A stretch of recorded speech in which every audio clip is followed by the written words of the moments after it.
Principios de 1951. En las profundidades con aire acondicionado del Pentágono, el humo de los cigarrillos se arremolinaba bajo las luces fluorescentes, danzando sobre mapas del Atlántico Norte que mostraban una nueva y aterradora realidad. Submarinos soviéticos, rápidos y silenciosos, se deslizaban por las rutas marítimas vitales, convirtiéndose en fantasmas que la Marina de los Estados Unidos no podía rastrear de manera fiable. La ventaja tecnológica que había asegurado la victoria en la Segunda Guerra Mundial se estaba evaporando. Almirantes de rostro adusto observaban informes que parecían sentencias de muerte. La flota de submarinos diésel, eléctricos de Estados Unidos, el orgullo de la Guerra del Pacífico, era ahora ruidosa, lenta y peligrosamente vulnerable. El desafío presentado al mando de sistemas navales era tan claro como imposible: desarrollar un nuevo sistema de propulsión que permitiera a un submarino operar con un silencio casi total y una resistencia submarina que se midiera en semanas, no en días. Las soluciones existentes eran callejones sin salida.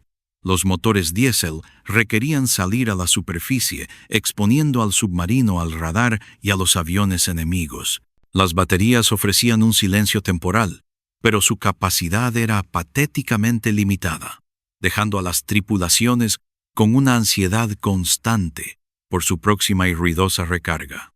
Los primeros conceptos de propulsión nuclear eran monstruos teóricos, demasiado grandes, inestables, y a una década de ser prácticos. La urgencia era palpable en cada memorando clasificado. El equilibrio de poder de la Guerra Fría se estaba decidiendo bajo las olas, y Estados Unidos estaba perdiendo. Se necesitaba un salto cuántico, una innovación tan radical que rompiera las leyes conocidas de la ingeniería naval. Los gigantes de la industria, desde General Electric hasta Westinghouse, presentaron diseños que eran meras mejoras incrementales, incapaces de resolver el problema fundamental. La desesperación comenzó a instalarse. La respuesta, sin embargo, no surgiría de las salas de juntas corporativas, ni de los laboratorios navales establecidos. Se gestaría en secreto, en un proyecto tan clandestino que apenas existía en los registros oficiales, impulsado por una mente brillante, que el Pentágono, en su rígida jerarquía, nunca habría pensado en buscar. En una pequeña casa de los suburbios de Pasadena, los días de Eleanor Vance no terminaban en los tableros de dibujo de su modesto laboratorio, sino en la rutina de cenas, cuentos y un hijo de 6 años que preguntaba por qué su madre siempre parecía tener la mente en otro lugar. Para la sociedad de 1951, Eleanor era una anomalía, una madre soltera en un campo dominado por hombres, una mente brillante cuyo potencial era constantemente subestimado, eclipsado por su estado civil y las responsabilidades que éste conllevaba. Sus colegas la veían como una ingeniera competente, pero pocos, si alguno, sospechaban la profundidad de su genio, uno forjado en la necesidad de encontrar soluciones eficientes y poco ortodoxas, no solo en la termodinámica, sino en la vida misma. Era una experta en hacer más con menos, un talento que el ejército de los Estados Unidos estaba a punto de necesitar desesperadamente. Fue el contraalmirante Charles Logan, un hombre que despreciaba el pensamiento convencional tanto como la ineficiencia, quien vio más allá de las apariencias. En una revisión de proyectos navales estancados, se topó con un oscuro artículo de investigación de Eleanor sobre la transferencia de calor en circuitos cerrados, una idea tan radical que había sido descartada por sus superiores. Logan no vio a una madre soltera. Vio una mente que no estaba contaminada por el no se puede hacer de la ingeniería militar tradicional. La convocó a una reunión discreta en Washington, lejos de las miradas curiosas. Eleanor, acostumbrada a defender sus ideas ante paneles escépticos, se encontró frente a un hombre que no le pedía que justificara su pasado, sino que definiera el futuro. La misión que le presentó era tan secreta que su mera existencia era clasificada por encima del nivel presidencial. El Pentágono lo llamaba Proyecto Cerbero. El objetivo era un motor que anularía las leyes de la guerra naval. Los submarinos de la época eran prisioneros de sus baterías. Su velocidad bajo el agua era limitada, y debían salir a la superficie con frecuencia para hacer funcionar sus motores diésel y recargarlas, momento en el que eran vulnerables a la detección y al ataque. Logan le entregó a Eleanor una lista de especificaciones que parecían sacadas de la ciencia ficción. Un motor capaz de funcionar durante meses sin repostar, que no necesitara aire y operara en un silencio casi absoluto. Debía generar una potencia sostenida para impulsar un submarino de 3.000 toneladas a más de 20 nudos bajo el agua, de forma indefinida. Las mentes más brillantes del MIT y General Electric habían declarado que la termodinámica y los materiales existentes hacían tal dispositivo una fantasía. Le pedían a Eleanor que construyera un corazón para un leviatán de acero. Un corazón que no necesitara respirar y cuyo latido fuera indetectable para el enemigo. El desafío no era solo construir un motor, era reinventar la energía misma. El taller que le asignaron era más un armario de almacenamiento que un laboratorio de ingeniería. Ubicado en un sótano olvidado del complejo, olía a hormigón húmedo y al fracaso de proyectos anteriores. Mientras los ingenieros de la corriente principal trabajaban en bahías brillantemente iluminadas, con acceso a los mejores materiales y al respeto de sus colegas, ella trabajaba en la penumbra, con el zumbido solitario de una bombilla desnuda como única compañía. Su proyecto no solo era secreto, era un paria. El alto mando lo había aprobado con un gesto de desesperación, una apuesta tan remota que apenas merecía recursos. Le dieron un presupuesto irrisorio y el escepticismo de todos los que conocían su existencia. Los obstáculos técnicos eran monumentales, pero el mayor de ellos era la ortodoxia. Los diseños de motores de la época se basaban en la fuerza bruta, pistones más grandes, combustibles más volátiles, mecanismos cada vez más complejos. Eran sinfonías de acero mecanizado, hermosas en su complejidad, pero pesadas, ineficientes y propensas a fallos catastróficos bajo estrés. Ella vio el problema desde un ángulo completamente diferente, uno que sus colegas, formados en la tradición, no podían concebir. Su perspicacia no provino de un manual de ingeniería, sino de la necesidad. Como madre soltera que gestionaba un hogar con recursos limitados, entendía la eficiencia en un nivel visceral. Sabía que la solución no era más potencia, sino menos desperdicio. Su enfoque era una herejía de la ingeniería. En lugar de luchar contra la física con más masa y más energía, buscaba la armonía con ella. Sus cuadernos no estaban llenos de engranajes y bielas, sino de espirales, diagramas de ondas y cálculos sobre resonancia. Mientras los demás construían martillos, ella intentaba afinar una campana. La incredulidad de sus colegas era palpable. Las pocas veces que interactuaba con ellos, sus preguntas eran recibidas con sonrisas condescendientes. «Señora, esto es ingeniería militar, no una clase de música», le espetó un ingeniero jefe, desechando un boceto preliminar que mostraba una serie de cámaras de resonancia concéntricas. La llamaban la soñadora del sótano, convencidos de que su enfoque femenino era una pérdida de tiempo y recursos. Esta marginación, sin embargo, se convirtió en su mayor activo para mantener el secreto. Nadie supervisaba su trabajo porque nadie creía en él. Esta falta de escrutinio le dio la libertad de experimentar. Sin acceso a aleaciones de grado militar, aprendió a obtener materiales de los depósitos de chatarra del complejo. Reutilizó el cableado de radios desechadas y adaptó componentes de bombas de agua fallidas. Su laboratorio improvisado se convirtió en un testimonio de su ingenio.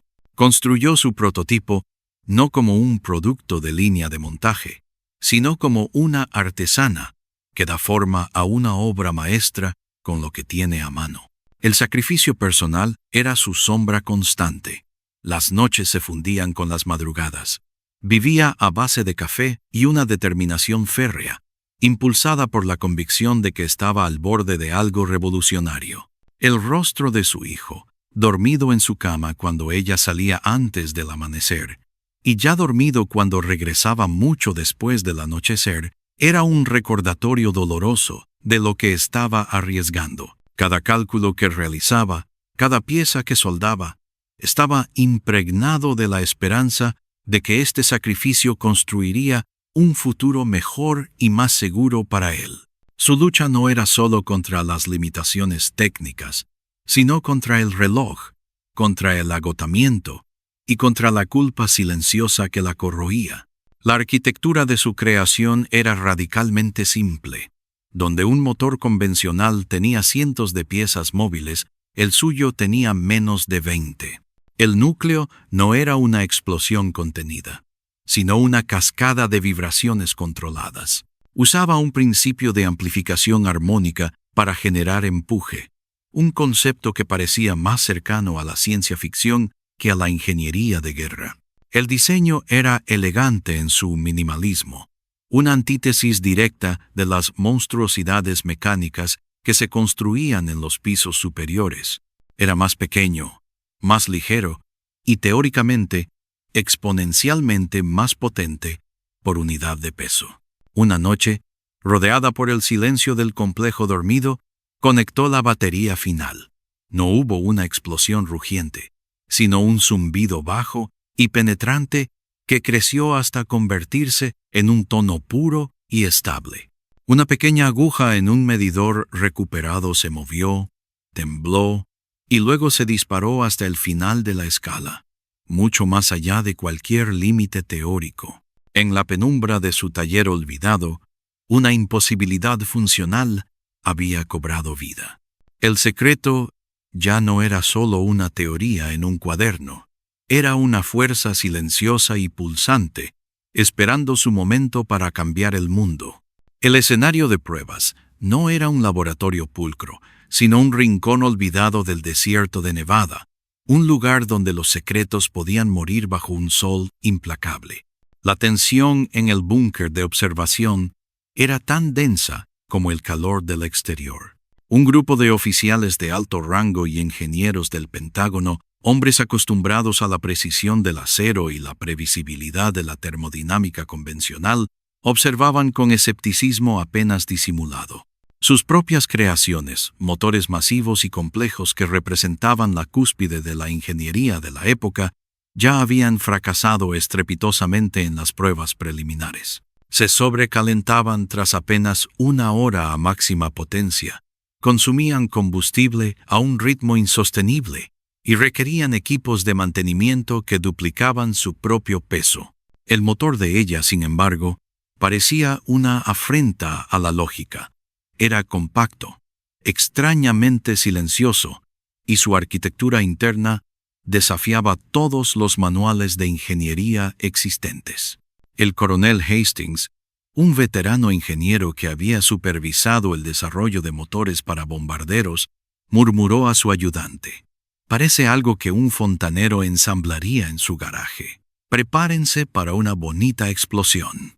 La prueba final era brutalmente simple. Una operación continua de 6 horas a un rendimiento que, según sus cálculos, haría que cualquier aleación conocida se derritiera. Era una prueba diseñada no para validar, sino para destruir.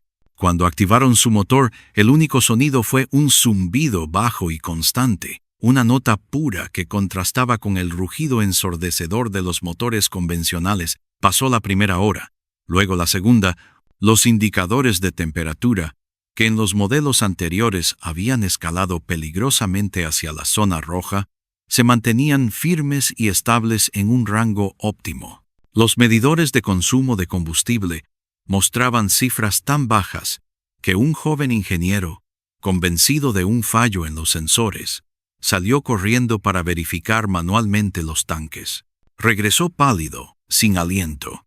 «Señor», dijo dirigiéndose a Hastings, «los instrumentos no están rotos. Apenas ha consumido un 15% del combustible».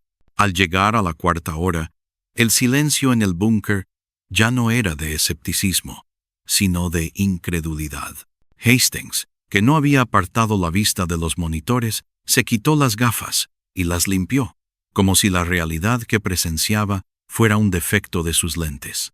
El motor no solo resistía, parecía prosperar bajo la presión. Su eficiencia aumentaba a medida que alcanzaba su temperatura de funcionamiento ideal, un fenómeno que contradecía las leyes de la termodinámica tal como ellos las entendían. Al cumplirse las 6 horas, el motor seguía zumbando con la misma regularidad imperturbable que al principio. No hubo humo, ni vibraciones anómalas, ni picos de temperatura. Simplemente, un rendimiento perfecto y sostenido. El oficial al mando ordenó apagarlo. El zumbido cesó, dejando un vacío que fue llenado por el asombro colectivo. Hastings se acercó al panel de datos, revisando las cifras una y otra vez. El motor no solo había superado la prueba, había establecido un nuevo paradigma. Era 3 veces más eficiente en consumo de combustible, operaba un 40% más frío y generaba un 20% más de potencia sostenida que el mejor prototipo del Pentágono, que además pesaba el doble. La creación de la madre soltera, nacida de la necesidad y el ingenio solitario, no era un simple motor. Era una revolución silenciosa que acababa de demostrar, sin lugar a dudas, que el futuro de la guerra no se decidiría con fuerza bruta, sino con una eficiencia que todos ellos habían considerado imposible. La validación del motor no se celebró con desfiles ni titulares, sino con el silencio más absoluto. Las primeras unidades, designadas bajo el críptico nombre de Proyecto Poseidón, no se instalaron en bombarderos ruidosos ni en casas de alta visibilidad.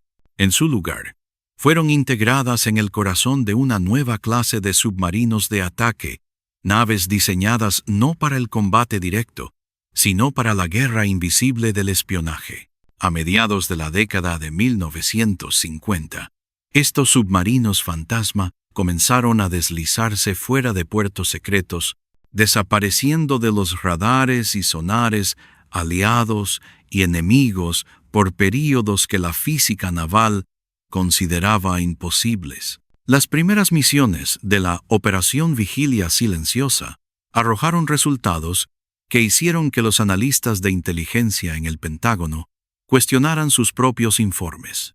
Un submarino estadounidense permaneció sumergido y completamente indetectable frente a la base naval soviética de Murmansk durante 90 días consecutivos, cartografiando los movimientos de la flota del norte y registrando las firmas acústicas de cada barco enemigo.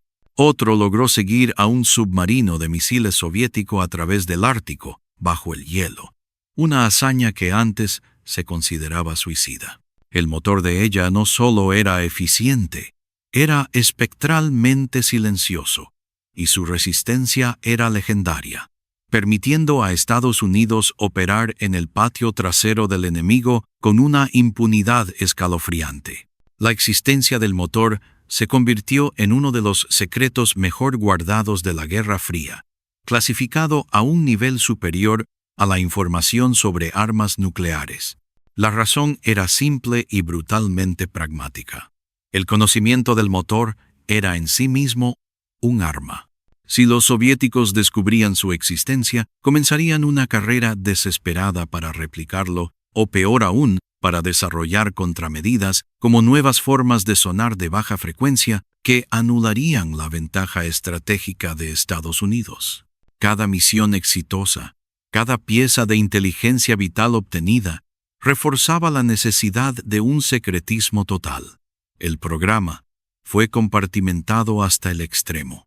Los ingenieros que instalaban el motor no sabían quién lo había diseñado, y los equipos que lo operaban solo conocían sus capacidades, no sus principios de funcionamiento.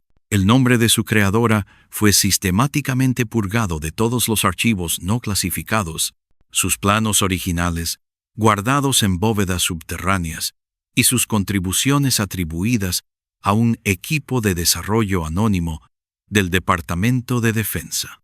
Para la mujer que había dado a luz a esta revolución, el impacto fue profundo y desolador. Mientras sus motores reescribían las reglas de la guerra submarina, ella continuaba su vida en un suburbio anónimo, luchando con las mismas dificultades que cualquier madre soltera de su época. Pagaba facturas, asistía a reuniones de padres y maestros y se enfrentaba a la condescendencia de una sociedad que no veía más allá de su estado civil. Vivía una dualidad insoportable. Por un lado, era la arquitecta de la mayor ventaja estratégica de su nación. Por otro, era invisible. No podía compartir su triunfo con nadie, ni siquiera con su propio hijo. Leía en los periódicos vagos informes sobre las capacidades submarinas mejoradas de EEUU y sentía una mezcla de orgullo y amargura. El juramento de secreto que había firmado no era solo un documento legal, se había convertido en los barrotes de una jaula personal. El precio del silencio era su legado, su reconocimiento, su propia historia. Su genio había proporcionado a Estados Unidos un escudo invisible. Pero a cambio, el sistema que juró protegerla había convertido a ella en un fantasma, una nota a pie de página borrada de los anales de la historia que ella misma estaba ayudando a forjar. Durante décadas, su historia permaneció sellada. Una nota a pie de página en un archivo clasificado, oculta tanto por la seguridad nacional como por los prejuicios de una época que no sabía cómo catalogar a una mujer como ella. La revelación de su contribución no llegó con titulares ni ceremonias, sino a través del lento goteo de documentos desclasificados, décadas después de que su motor hubiera alterado silenciosamente el equilibrio del poder. Este retraso en el reconocimiento no solo le negó el crédito en vida, sino que también oscureció el verdadero alcance de su genio, permitiendo que otros se atribuyeran los avances que ella había iniciado. Pero el legado de su motor trascendió los archivos secretos. Sus innovaciones, nacidas de la necesidad y forjadas en el aislamiento, se filtraron en el tejido de la ingeniería de la posguerra. Los principios de eficiencia térmica bajo coacción, el uso de aleaciones no convencionales para reducir el peso sin sacrificar la resistencia, y los sistemas de combustible autosellantes se convirtieron en ecos anónimos dentro de la industria aeroespacial y automotriz. Eran un ADN tecnológico que se replicó en generaciones de máquinas, desde motores a reacción comerciales hasta vehículos de alto rendimiento. Aunque su origen permaneció en la oscuridad, un fantasma en la maquinaria del progreso. Cada vez que un ingeniero resolvía un problema de durabilidad o eficiencia, era posible que estuviera siguiendo, sin saberlo, los pasos que ella había trazado en secreto. Más allá del metal y la mecánica, su legado es una poderosa lección sobre la resiliencia humana y el coste del anonimato. Su historia nos obliga a reexaminar nuestras narrativas de heroísmo e innovación, recordándonos que los mayores avances a menudo provienen de los márgenes, de individuos que luchan no solo contra las leyes de la física, sino también contra las barreras de la sociedad. Ella no solo construyó un motor, construyó una nueva posibilidad para quien podía ser un inventor, un pionero, un héroe de guerra. Desenterrar estas historias no es simplemente un acto de corrección histórica, es una fuente vital de inspiración. Nos enseña que el ingenio no conoce de género, clase o circunstancias. Nos recuerda que en las sombras de la historia yacen innumerables contribuyentes cuyo trabajo silencioso ha construido el mundo que habitamos. La historia de esta madre soltera y su motor secreto es un testimonio de que el verdadero poder no siempre ruge. A veces es un zumbido constante y revolucionario, esperando pacientemente a ser escuchado. La historia del motor secreto no es simplemente una crónica de innovación tecnológica bajo presión, es el relato de una voluntad indomable, la de una madre soltera que, en una época diseñada para marginarla, concibió en la más absoluta clandestinidad una pieza de ingeniería que redefinió el poderío militar estadounidense. Su laboratorio era un campo de batalla personal y silencioso, donde luchaba no solo contra las limitaciones físicas de la materia, sino contra el escepticismo de una jerarquía que jamás pudo concebir que la solución a su problema más crítico proviniera de una fuente tan improbable.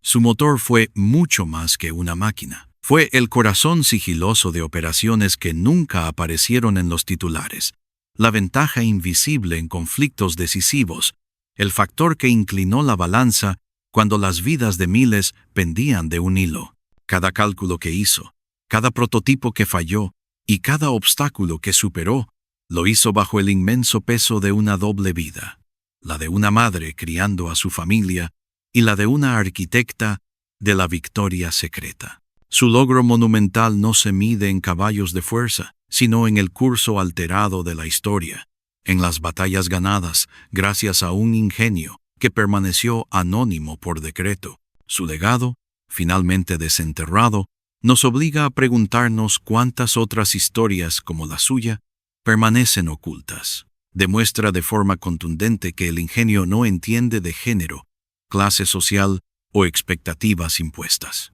Es un testimonio rotundo del poder de una mente brillante y una determinación de acero para superar lo imposible.